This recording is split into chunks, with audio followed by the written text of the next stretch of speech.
You people never last here anyway. The words hit harder than a slap, cutting through the quiet hum of Grayson's market on a bright Tuesday morning. Ethan Brooks, 38, store manager, leaned over the front counter with the confidence of someone who thought cruelty was leadership.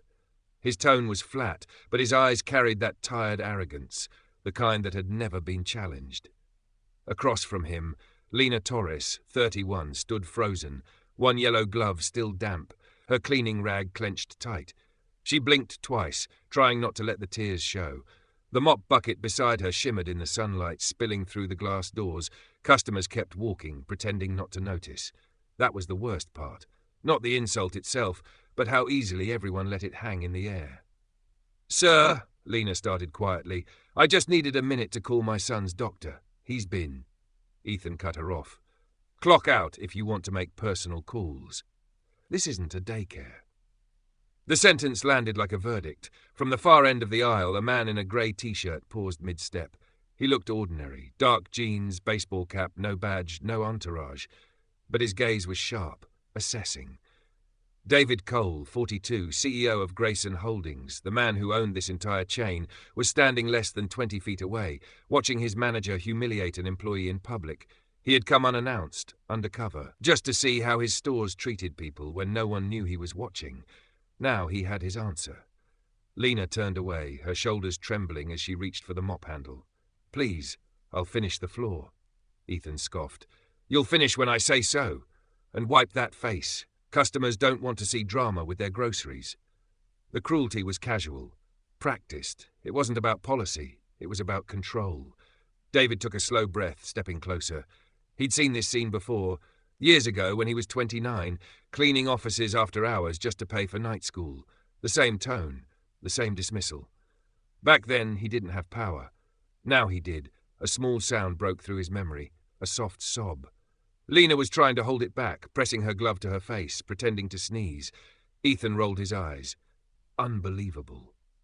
The store felt colder for a moment. Even the cashier, a woman in her 30s named Maya Patel, looked away.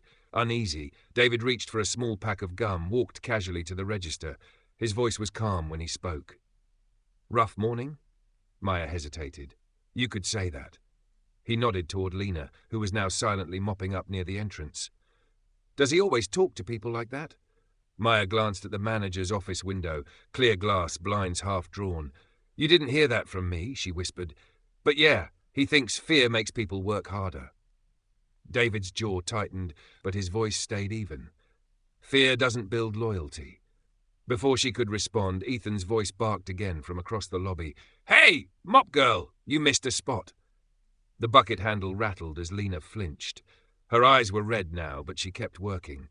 Customers were starting to notice. A man near the produce section frowned, whispering to his wife, "That's messed up." Ethan turned toward them. "Mind your own shopping." David set the gum on the counter without paying yet. His tone dropped low, calm but heavy. "You know, sometimes the way you talk says more than the uniform you wear." Ethan barely looked at him. "You a supervisor or something?" David smiled slightly. "Something like that." The air between them thickened. Ethan shrugged, already dismissing him, walking back toward his office. Lena wiped her face, trying to keep her composure. David watched her for one long moment. His eyes softened, not pity, just recognition. Then, quietly, he said to himself, "Let's see how deep this goes."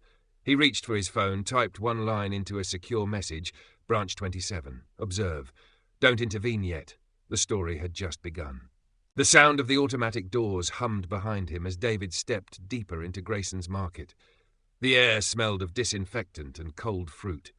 Somewhere in the back, a cart squeaked against tile. He moved quietly, not sneaking, just observing, like a man measuring the temperature of a room before speaking. He'd built this company from a single neighborhood store 20 years ago. Back then, he stocked shelves at midnight, wiped windows at dawn, and promised himself he'd never forget what that felt like. Today, he owned 67 locations, hundreds of employees, and an empire that bore his name. Yet here he was, standing in one of them, watching it betray everything he stood for. He didn't want bodyguards or cameras following him. He didn't even tell corporate he was coming. Only one person knew, his assistant, Rachel West, 36, a former district auditor who'd helped him rebuild Grayson's from bankruptcy 5 years earlier. He texted her now, "I found the problem. His name's Ethan Brooks." The reply came seconds later. "Document everything. HR's on standby." David slipped the phone into his pocket. No rush. Truth didn't need noise. At the far end of the aisle, Lena was stacking cleaning supplies back into her cart, moving slower now, shoulders heavy. Her face was pale, but she tried to hide it behind professionalism. That broke something in him. Not anger, not pity, but memory. He remembered a night when he was 30, still working under someone else's name, scrubbing office floors while his boss called him boy. That word had carved itself into his spine. He'd promised never to use power that way. Seeing Ethan now, it was like watching his old oppressor wear a different uniform. He turned toward the checkout line. Maya, the cashier, scanned items for a mother with 2 kids. Her voice was gentle, steady, like she was trying to keep the air calm. When the family left, she glanced toward David again. "Sir," she whispered, "are you with corporate?" David gave her a half smile. "Just shopping today." Her brow furrowed. She sensed something but didn't press. From the office window, Ethan was watching too. His arms folded, suspicion flickering behind his self-importance. "Who's that guy?" He muttered to another supervisor, Tom Ray, 41. "Looks too confident to be a customer." Tom shrugged. "Probably another mystery shopper. Corporate's been testing us." Ethan smirked. Then they picked the wrong day. He didn't know how right he was. David took one of the store's branded baskets, an old habit part of his cover, and began walking the aisles. Each section told him something. Prices not updated, expired goods still on shelves, staff moving like they'd given up. It wasn't laziness. It was culture. And culture always reflected leadership. As he passed the cleaning aisle again, Lena was on her knees, wiping a stain that wasn't even visible. A few shoppers stepped around her without a glance. One of them, a middle-aged man in a polo shirt, muttered, "People these days can't even do their jobs right." David stopped. "Excuse me?" The man froze. "Nothing, man. Just talking." David stared long enough for silence to return, then crouched beside Lena. "You missed a spot," he said softly. She blinked up, startled, then realized he was smiling gently. I'm sorry, sir." "Don't be. You're doing fine." His tone was warm, grounding. She hesitated. "You shouldn't talk to me. He'll get mad." David's eyes flicked toward the office window again. Ethan was still there, watching. "That's all right," David said. "Let him." Her confusion deepened, but she nodded. He stood, looking around the store like a man taking inventory. Not of products, but of people. This wasn't just about one manager. It was about rot spreading from silence. David's phone buzzed again. Rachel's message appeared. "Need me to intervene?" He typed back, "Not yet. I want to see who stands up and who stays quiet." He pocketed the phone, eyes locked on the reflection of Ethan's office in the glass freezer door. The next move wouldn't be loud. It would be surgical. The lunch rush hit early. Carts clattered, scanners beeped, and the hum of conversation filled Grayson's market like static. Ethan Brooks stood near the front registers, hands on his hips, radiating irritation. His voice sliced through the noise. "Lena, you missed the spill by the dairy section again. You want someone to break a hip?" Lena Torres, 31, exhausted but holding on, looked up from wiping the entry mats. "I just cleaned it 10 minutes ago, sir." Ethan's smirk widened. "Then clean it again. Maybe this time you'll see the difference between effort and results." A few customers turned. One woman frowned but quickly looked away. Maya Patel, the cashier, glanced from her register toward Lena, jaw tight. Tom Ray, the assistant supervisor, muttered, "She already did it, man." Ethan shot him a glare. "You want to join her? Keep quiet." David Cole stood by the cereal aisle, one hand resting casually on a shelf of cornflakes. Outwardly calm. Inside, a slow heat built behind his ribs. He'd watched enough. The humiliation wasn't about performance, it was theatre, the kind bullies put on for an audience. He took a step forward but stopped himself. He wanted to see who would intervene without power. Lena hurried to the dairy section, pushing her bucket. Her rubber soles squeaked against tile. A kid ran past and nearly slipped. She reached out just in time, steadying him. The child's mother said, "Thank you," softly. Ethan, watching, rolled his eyes. "Maybe you should try that energy on your actual job." Lena's lips trembled. She kept wiping. David turned toward Maya's lane. "How long's he been like this?" Maya scanned another item, her voice low, long enough that everyone stopped expecting better. Everyone? She hesitated. Almost. From the loudspeaker, Ethan's voice cracked through. Attention all staff, remember, standards come from the top. If you can't meet mine, find another store. The irony made David's jaw tighten. He was the top. He walked to the front, placed a basket on Maya's counter and met her eyes. "Ring this up, please, and call the manager. I'd like to thank him personally for his leadership." Maya froze, unsure if he was serious. Ethan, hearing his name, straightened his tie and strode over. "Customer complaint or compliment?" he asked with practiced sarcasm. David's tone was mild. "Observation." Ethan leaned closer. "Observation about what?" David gestured toward Lena, still mopping under fluorescent light. "The way you talk to your people, you run them like you own them." Ethan barked a laugh. "Buddy, if I owned this place, I'd fire half of them." David smiled thinly. "Interesting policy." Tom Ray shifted uncomfortably near the stockroom door. "Ethan, maybe ease up a bit. Customers are watching." Ethan spun. "Then they can leave. I don't run a charity." Lena flinched at the word. It wasn't just anger, it was shame, the kind that seeps in when dignity gets chipped away. She whispered, "I'll finish faster." Ethan snapped, "You'll finish when I say." A quiet settled, heavy as humidity. Even the beeping registers seemed to pause. David exhaled once, stepped forward, and set a folded receipt on the counter. "You've got two choices, Mr. Brooks. Lower your voice or raise your standards." Ethan's grin faltered. "Excuse me, I said," David repeated softly, "you're representing a brand that values respect. Maybe start acting like it." For the first time, Ethan blinked, unsure. "Who are you again?" David's answer came calm, deliberate. "Someone who believes leadership starts on the floor." He turned slightly toward Maya. "Please continue my checkout." "Yes, sir," she said, her voice steadier now. As Maya bagged the items, Ethan whispered to Tom, "Get his name off the receipt. I'll find out who he is." David heard it, every word. He didn't react, just reached for his phone, tapping a message to Rachel West Phase 2. "He's escalating. Prepare HR audit." Then he slipped the phone away, eyes never leaving Ethan. In his calm, there was thunder forming. The next act would not be silence. For a moment, Grayson's market went quiet again, the kind of silence that follows a storm but promises another.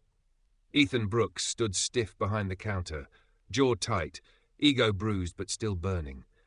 He didn't like being challenged, especially not by a stranger who looked too calm to be intimidated. David Cole stayed where he was, one hand resting lightly on the register ledge. His tone had softened, but his eyes never left Ethan. "Sometimes it's not about how loud you speak," he said evenly. "It's about what you're teaching when you think no one's watching." Ethan chuckled, the sound sharp. "You must do a lot of watching, huh? You some kind of management coach?" "Something like that," David replied. Behind them, Lena Torres wiped the last streak off the tile, shoulders curved inward, pretending not to hear. The yellow gloves squeaked against the mop handle. Maya Patel, now closing her register, caught David's glance and mouthed a quiet thank you. He gave a small nod, no smile, just acknowledgement. Tom Ray stepped forward, voice low. "Ethan, maybe take a breath. Customers are staring." Ethan turned, eyes flashing. "Then let them stare. I'm the one keeping this store running." David's phone buzzed in his pocket, Rachel's name flashing. He ignored it. This was still the ground test. He wanted to see how much rot lived beneath the surface. Lena lifted her bucket, but the handle slipped and clanged against the floor. The sound echoed. Ethan rolled his eyes dramatically. "Can't even lift a bucket without making a scene." David said nothing. He just stepped closer, quietly picked up the fallen handle and placed it upright. No gesture, no speech, just order restored. Lena froze. "You didn't have to." "I know," he said simply. For the first time, Ethan hesitated. The authority in David's calm felt heavier than shouting ever could. "Look, sir," Ethan started, trying to reclaim his ground. "If you're going to supervise the janitor, at least clock in first." David tilted his head. "You think leadership needs permission?" That landed like a blade in velvet, quiet, precise, cutting deep. Maya looked down, trying not to grin. Tom hid his expression behind a cough. The customers nearby, an older couple, a young man in a delivery uniform, pretended to browse but stayed close enough to listen. David finally turned toward Lena. "Take a short break. Go drink some water." "She can't," Ethan snapped. "Breaks are logged. You know policy." Then maybe policy's broken, David said softly. A ripple of whispers spread through the line. Ethan stepped closer, lowering his voice. You think you can come in here and run things? You don't even know this place. David's gaze was steady. On the contrary, I know it better than anyone here. The words hung between them. Ethan tried to laugh it off, but his throat worked against him. Something about the man's composure felt dangerous. Lena whispered, It's fine, sir. I'll just keep working. David shook his head. No, you'll rest for 5 minutes. That's an order. The word order slipped out before he could soften it. Ethan caught it instantly. Order? Who exactly are you to be giving those? David didn't answer. He just looked at Maya. Please make sure she gets water. Yes, sir, Maya said, louder this time. The sir wasn't for Ethan. Lena hesitated, then walked toward the staff lounge, each step steadier than the last. Ethan scoffed, masking unease with noise. You know, people like you think you can fix the world with polite speeches. Newsflash, this is retail, not a TED Talk. David finally smiled, small, controlled, the kind that made everyone else stop moving. No, he said, this is leadership, and you just gave a masterclass in how to lose it. Tom let out a breath he didn't realize he was holding. Maya's scanner beeped once more, like a soft applause. David turned away, calm as ever, pulling his phone from his pocket. A message from Rachel blinked again. Need me to activate audit protocol? He typed back, almost. Give him a little more rope. Then he pocketed the phone and looked once more at Ethan, still posturing, still loud. Inside, David's mind was quiet as stone. The kind of quiet that comes right before justice speaks. It started with a phone. Quiet, subtle, but enough to shift the air. A woman near the produce section, mid-40s, raised her camera halfway, pretending to check messages. The red record light blinked once. She wasn't trying to go viral. She just knew what wrong looked like. Across the floor, Maya Patel closed her register drawer and leaned against the counter, her heartbeat louder than the hum of the freezers. She'd worked here 6 years, 32 years old. Single mother of twins. She'd learned to survive silence. But right now, silence felt like betrayal. Ethan Brooks strutted past the candy aisle, still talking too loud. This is what happens when people don't respect management, he announced to no one in particular. They start thinking feelings matter more than rules. David Cole stood at the end of the aisle, arms crossed loosely, watching the performance unfold. He didn't move, didn't speak. His calmness had started to bother Ethan more than any argument could. Tom Ray lingered near the stockroom door, muttering to another clerk, He's losing it. Who's that guy anyway? The clerk asked. Tom shrugged. No idea, but he's not just a shopper. Look at how the manager keeps talking louder. He's scared. The woman filming whispered, Someone should say something. Maya swallowed hard and did. Sir, she called, voice steady. She's on her break. You told her to take one. Ethan turned, eyes narrowing. Who asked you? I'm just clarifying, Maya said, her tone respectful but firm. So you don't write her up for doing what you told her. The room changed with that one sentence. Customers glanced up. Tom looked away, half smiling. David said nothing, but his eyes softened with recognition. That's the spark, he thought. Ethan laughed dryly. Unbelievable. First the janitor, now the cashier. You people think this is a democracy? A man in a blue delivery uniform near the front muttered, Sure looks like one compared to how you run it. A few customers chuckled nervously. Ethan's face flushed. If you don't like it, shop somewhere else. The woman with the phone spoke up without meaning to. Maybe we will. The click of the camera shutter was almost musical. David took one small step forward, not enough to reveal anything, just enough that the light hit his face. He spoke quietly, the kind of quiet that travels. You're teaching everyone in this room what power looks like when it's afraid. Ethan blinked. What did you just say?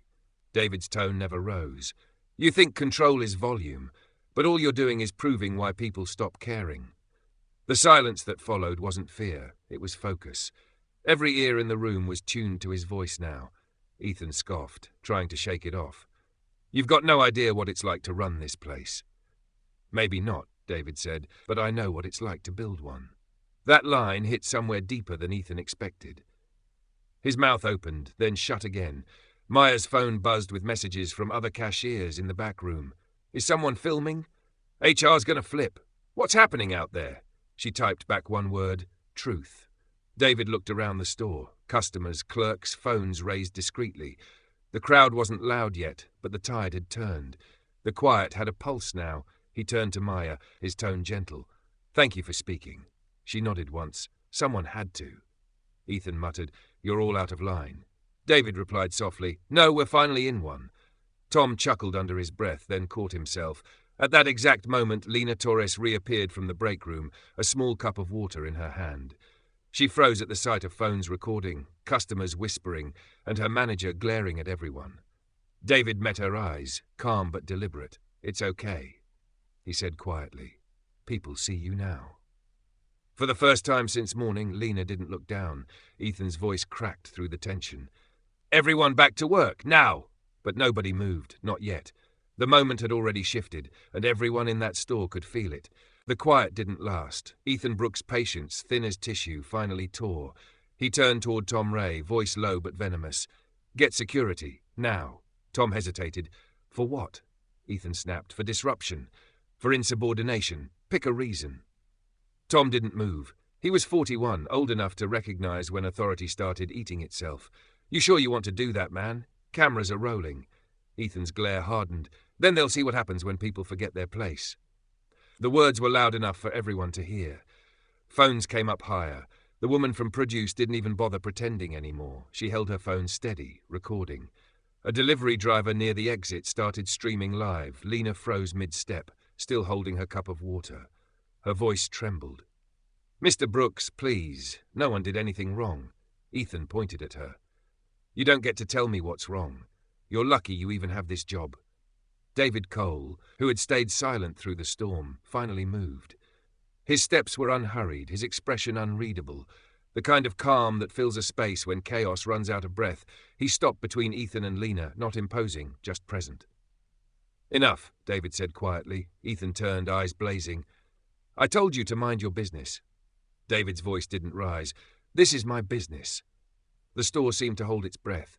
Tom's eyes widened. Maya's hand hovered above her register key. Frozen, Ethan's laugh came sharp and nervous. "What, you some kind of union rep?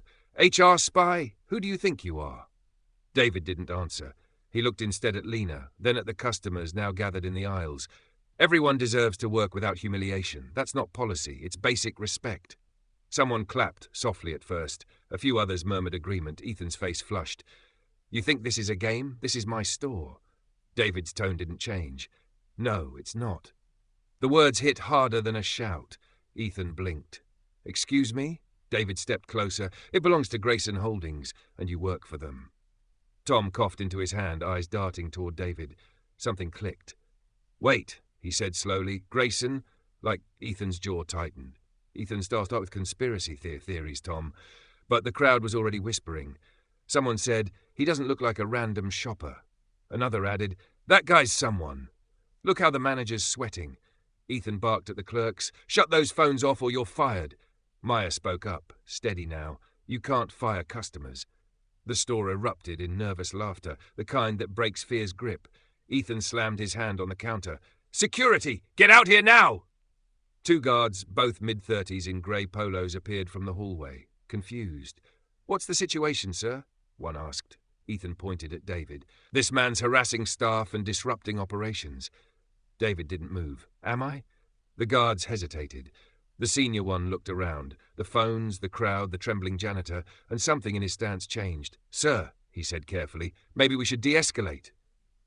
"De-escalate?" Ethan snapped. "I'm in charge here." David's eyes met the guards. Calm, steady. "You're not," he said softly, "but thank you for choosing peace." The guard gave a subtle nod. "Understood, sir." Ethan blinked, realization flickering in his expression. "Why'd he call you sir?" David said nothing. The silence did the talking for him. Maya whispered, "He knows." Lena's eyes filled. Not fear this time, but recognition. She didn't yet know who David was, but she understood power when she saw it used with grace. Ethan looked around. Phones raised, faces watching, his authority collapsing in real time. "This isn't over," he muttered. David finally spoke, voice quiet but absolute. "It never is for people like you, but today it will be." The tension snapped like glass. Ethan Brooks slammed his clipboard onto the counter so hard that a pen rolled off and clattered to the floor. "You want to play boss?" he shouted at David. Then clean up this mess yourself. Lena flinched. Maya froze mid-scan. The guards exchanged glances but didn't move. Ethan yanked a paper from the clipboard, Lena's disciplinary form, and waved it like proof of authority. "You think you're some kind of hero?" he barked. "All this drama, all these cameras, it's her fault. She's been dragging this store down for months." Lena shook her head, voice small. "That's not true. Save it," he cut in. "You can cry on your own time." He thrust the paper at her chest. "Sign it." She didn't move. "I said sign it," he shouted, stepping forward. The paper trembled in his hand. She tried to take it, but her fingers slipped on the plastic clipboard. The paper fell, drifting between them. Before she could reach for it, Ethan's hand closed around her wrist. Too tight, too fast. The sound that followed wasn't loud, but it was sharp. A single gasp from Maya, another from a customer near the door. "Sir!" Tom Ray's voice cracked through the air. "Let her go." Ethan froze for half a heartbeat, then released her. The red marks on Lena's wrist said everything he wouldn't. She stepped back, shaking, eyes glossy but defiant. "You don't get to touch me," she said quietly. The crowd's silence was no longer indifference. It was judgment. Phones lifted higher. The red recording lights blinked across the room like 100 tiny witnesses. Ethan looked around, realizing too late that the floor had turned against him. "You're all exaggerating. She's been lazy for weeks." David took one slow step forward. His voice came steady, low, but carried through the whole market. "Are you finished?" Ethan turned, jaw tight. "You're still here?" "I am," David said, "and so are the cameras, the customers, and every word you just said." Ethan tried to laugh. "You can't talk to me like that in my store." David's tone didn't shift. "Your store?" He let the question hang for a moment before adding, "You sure about that?" Tom Ray spoke up, voice firm now. "Ethan, stop. You crossed a line." Ethan spun on him. "You want to lose your job too?" Tom didn't flinch. "Maybe, but not my integrity." The guards, both now uneasy, stepped forward. "Sir," one said to Ethan, "you need to calm down. She's clearly upset." Ethan rounded on him. "Since when do you take orders from outsiders?" David's voice was calm as steel. "They take orders from whoever's right." Then he turned to Lena. "Are you hurt?" She shook her head, though her voice trembled. "No, sir, just tired of pretending this is normal." The words landed like truth in a courtroom. Ethan's laugh cracked under its own weight. "You people think you're so righteous. You have no idea how hard it is to run this place." David looked at him quietly, the faintest trace of pity in his eyes. "No," he said, "but I know exactly how hard it is to build one." The crowd reacted, murmurs, whispers, someone gasped. Ethan blinked, confused. "What's that supposed to mean?" David didn't answer. He glanced toward the ceiling cameras. "Everything's recorded. That's good. Saves time later." Ethan's hands trembled. "You're threatening me?" "No," David said softly. "I'm protecting her." And just like that, the balance of power shifted. Ethan could feel it. The slow collapse of the world he thought he controlled. He looked around for support, but every eye in the store looked elsewhere. Even Tom had stepped back, arms folded, done pretending. Outside, a light drizzle began to tap against the glass doors. Inside, no one moved. Lena bent down, picked up the crumpled form from the floor and tore it clean in half. Her voice was steady now. "You said sign it, consider it done." David didn't smile. He just nodded once. The storm had broken, and he was done watching. For a long moment, no one spoke. The air in Grayson's market felt heavy, like a storm that had decided to stay. Ethan Brooks kept glancing between David Cole and the phone still filming, trying to rebuild a wall that was already rubble. David's expression never changed. Calm, grounded. His phone vibrated once in his pocket. He didn't look down. He already knew who it was. He turned slightly toward Lena. "Go sit down," he said. "You don't have to stand through this." She hesitated. "But—" "That's an order," he repeated, the same quiet authority as before. She nodded and stepped toward the staff lounge, escorted by Maya Patel, whose face had hardened into resolve. Ethan's laugh cracked. "Oh, that's rich. You think you can order my staff around?" David finally pulled the phone from his pocket, thumb hovering over the screen. "Rachel," he said, voice level, "activate audit protocol for branch 27. The sound of that sentence didn't register for a second. Then Tom Ray straightened. He'd read enough corporate memos to know that phrase. "Wait," he said under his breath. "Only executive control can start that." Ethan barked a laugh. "Nice try, you can't." A tone chimed from the overhead PA system, followed by the polite voice of the store's automated server. System notification, internal audit mode initiated by corporate. Every register light blinked red for a moment. Transactions paused. The whole building seemed to exhale. Maya's mouth fell open. That only happens when HQ steps in. Ethan turned pale. What the hell did you just do? David's tone stayed even. I requested clarity. He tapped his phone again. Rachel's voice came through the speaker, crisp and calm. Audit mode confirmed. Incident report time-stamped. Security footage locked. HR and compliance notified. Do you require escalation authorization, Mr. Cole? The name hung in the air like thunder. Tom looked from David to Ethan, eyes wide. Mr. Cole? David nodded once. David Cole, founder and chief executive officer of Grayson Holdings. Ethan's lips parted, but no sound came out. Rachel continued through the phone, professional, unhurried. Sir, the branch systems are under your control. Would you like me to suspend the manager's credentials?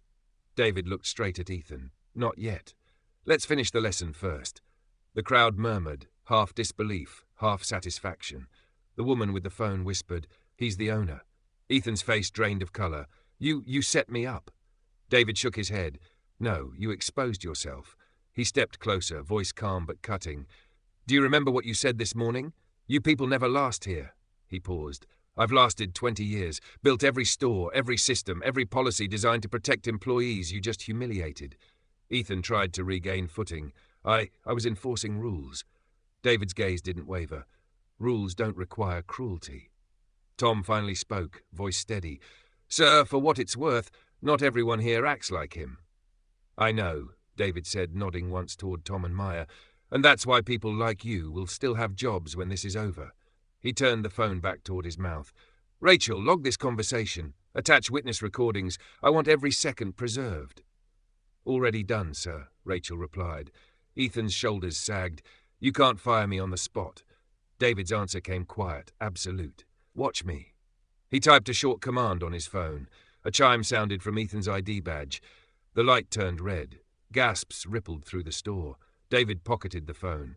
Your access is suspended pending review. You'll be escorted out, but with dignity, something you denied others. Ethan stood frozen, the realization settling like weight he couldn't lift. David turned to the crowd. Thank you for staying calm. What you witnessed today isn't just about one man. It's about the standard we keep when we think no one's looking. He faced Maya and Tom. You'll help HR with statements. Lena gets paid leave, full benefits restored. Understood? Both nodded, almost in unison. Outside, the rain had stopped. Sunlight pushed through the glass doors, catching the reflection of a man who'd just reclaimed his own house. David looked once more at Ethan Brooks, voice low but final. Power isn't given, Ethan. It's revealed. The hum of the store's lights was the only sound left. Every register screen still glowed red under audit mode. Receipts half-printed, carts abandoned mid-aisle, customers frozen in that strange mix of disbelief and relief. Ethan Brooks stood behind the counter, his badge blinking a dull crimson, fingers twitching like he could will the light to turn green again. You can't. You don't have authority to. David Cole stepped forward.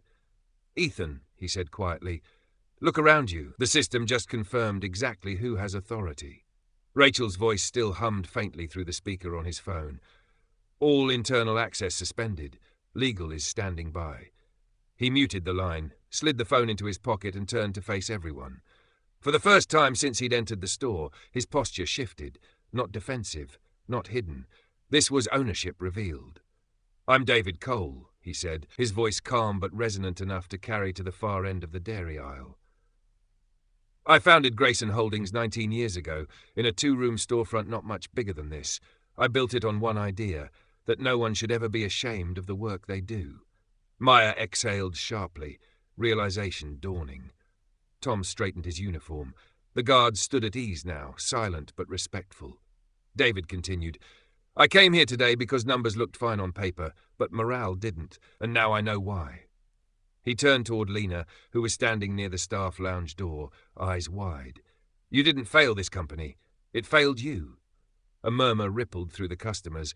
The woman with the phone lowered it slightly. The moment no longer needed recording. It was already carved into memory.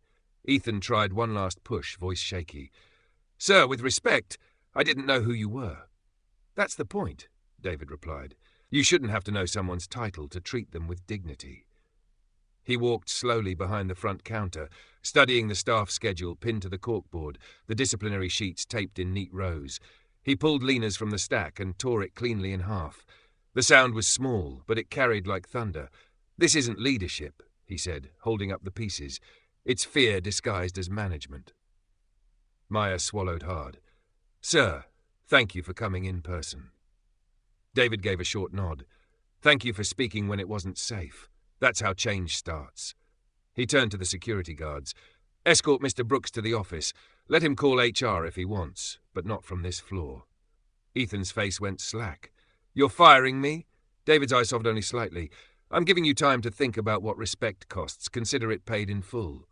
The guards guided Ethan toward the hallway. He didn't resist. His voice, once booming, now sounded small. I didn't mean. David stopped him with a gesture. Intent doesn't erase impact. Walk. The automatic doors opened briefly as Ethan disappeared into the corridor. A gust of fresh air slipped in, washing the room clean. David turned back to the remaining employees and customers. Every store under my name will be reviewed. Anyone found humiliating staff, anyone abusing power, they're done. Period. He paused, then added quietly, You don't build a business by breaking people. The applause started softly, one pair of hands, then another, until the sound filled the aisles like a heartbeat returning. Lena stepped forward, still unsure. Mr. Cole, I didn't know who you were. David smiled faintly. Good. I wasn't looking for recognition, Lena. I was looking for honesty. You gave me both. Her voice trembled. What happens now? Now, he said, glancing at the flashing red lights on the registers, we reset everything. He turned to Maya. Tell corporate to clear audit mode. She nodded and tapped the register key. The red screens blinked to green. Receipts finished printing. Life resumed, but not the same as before. David looked around one last time. The store he'd built now reflected something truer, not polish, but principle. He exhaled, quiet and sure. That's better, he said. Let's make sure it stays that way. For a few seconds after Ethan disappeared down the hallway, no one moved. It was like the whole building had forgotten how to breathe. The quiet wasn't empty. It was shock trying to find language. Then sound returned, piece by piece. The hum of refrigerators, a single scanner beep, the shuffle of shoes on tile. Customers whispered to each other, heads turning toward David Cole as though to confirm he was real. Maya Patel exhaled first. She was 32, but in that moment she looked both younger and older, relieved, amazed, and suddenly aware of what she'd just witnessed. Did that really just happen? She whispered. Tom Ray gave a short, stunned laugh. I've been here 8 years, he said, rubbing the back of his neck. Never thought I'd see the CEO walk into this circus. David turned toward them. You shouldn't have to wait for me to walk in for things to change. His tone wasn't harsh. It was steady, reflective, like a teacher in the quiet after a storm. The guards returned from the office. He's gone, sir, one of them said. HR line confirmed suspension. He won't be back without clearance. Thank you, David replied. The older woman who had been filming stepped forward, phone still in her hand. Mr. Cole, she said, voice trembling slightly, I wasn't sure if I should record. I didn't want to make things worse. You didn't, David said gently. You made sure there was proof. Sometimes the truth needs witnesses. She smiled through relief. I've worked retail my whole life. I wish someone like you had shown up sooner. He nodded once, deeply. So do I.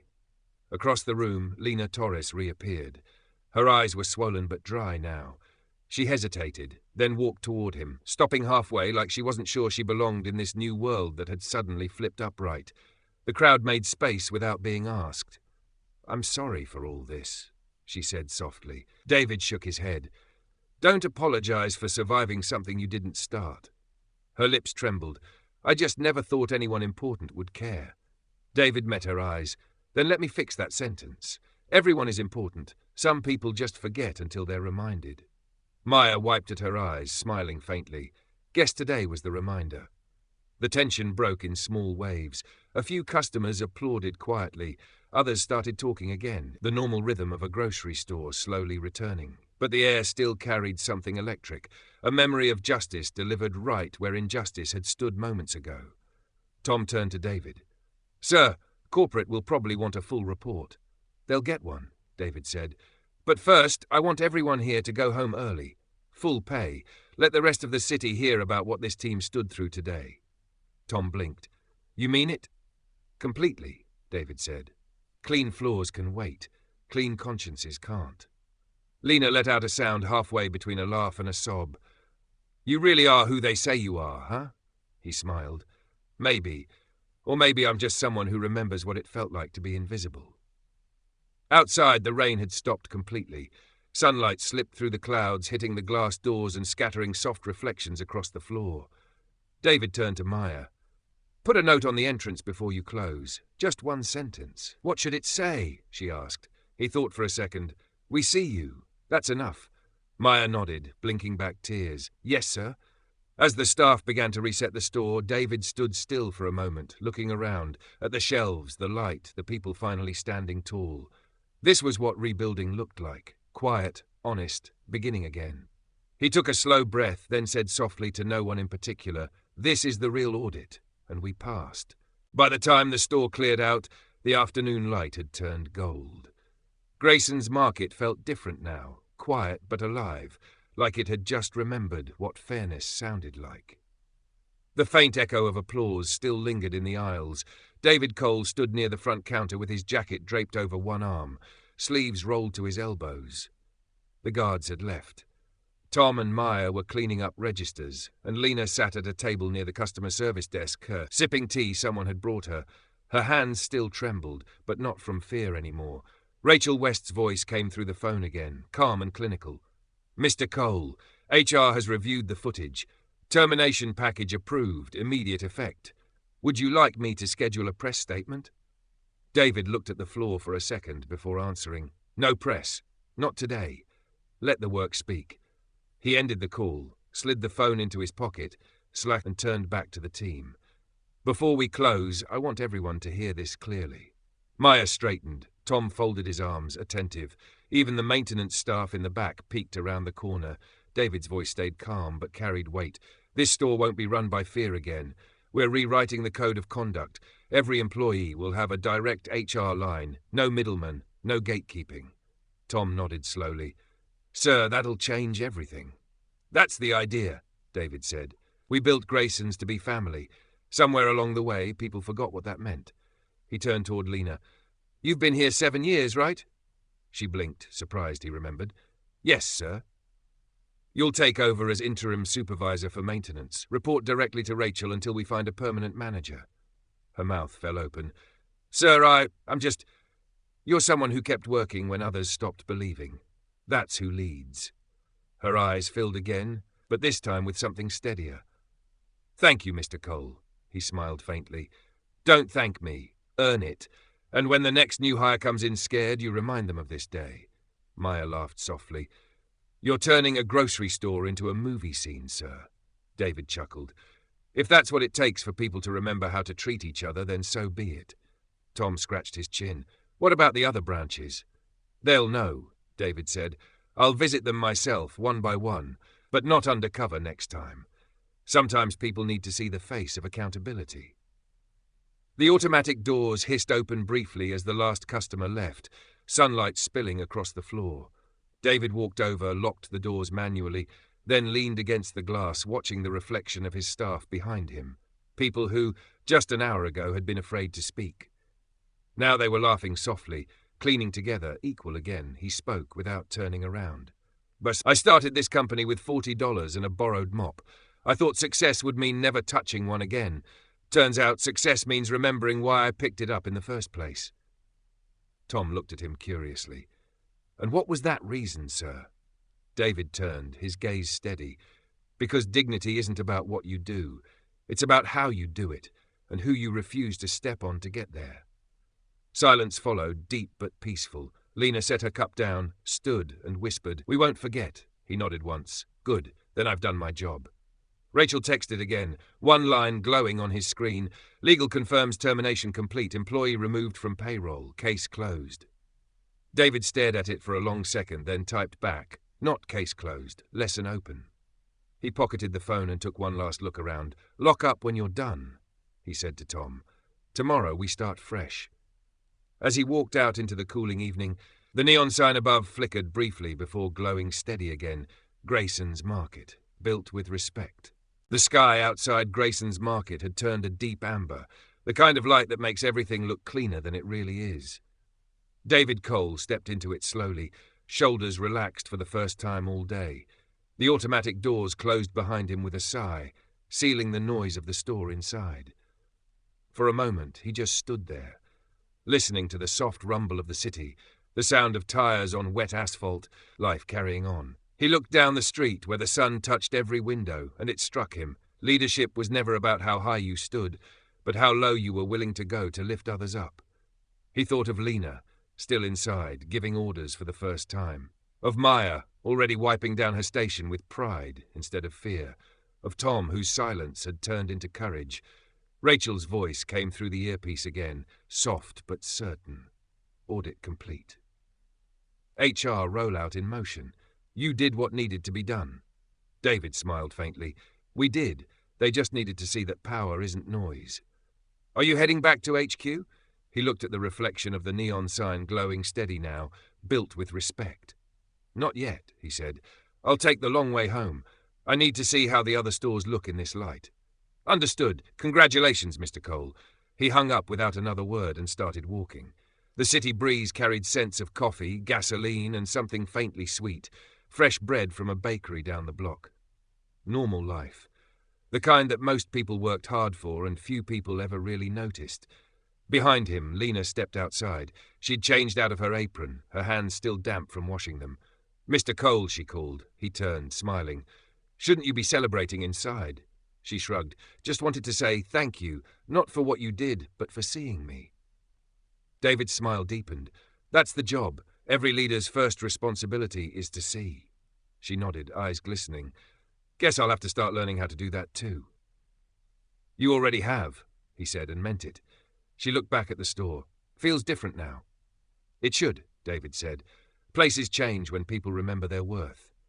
A bus roared past, carrying a billboard for Grayson Holdings, his name bold across the side. For years that site had meant success. Today, it meant accountability. He turned his face toward the fading sun. Power doesn't shout, he murmured. It just stands. Lena smiled. That's going on the break room wall. He laughed quietly. Make sure you spell it right. She waved as she headed back in. The automatic doors opened, and light spilled around her before closing again. David watched her disappear inside, then tucked his hands into his pockets and walked toward the corner. Every step felt lighter. Every sound clearer, the kind of silence that comes not from emptiness but from peace earned. A kid on a bike passed by, calling out, Hey, you work at that market? David grinned. Something like that. He waited at the crosswalk, the red light glowing on his face, then whispered to himself, This is how change happens, not in boardrooms but in aisles, one truth at a time. The light turned green. He crossed, steady, unhurried, the city folding around him like a promise kept. Behind him, Grayson's Market glowed bright under the evening sky, its windows reflecting more than light. They reflected dignity restored.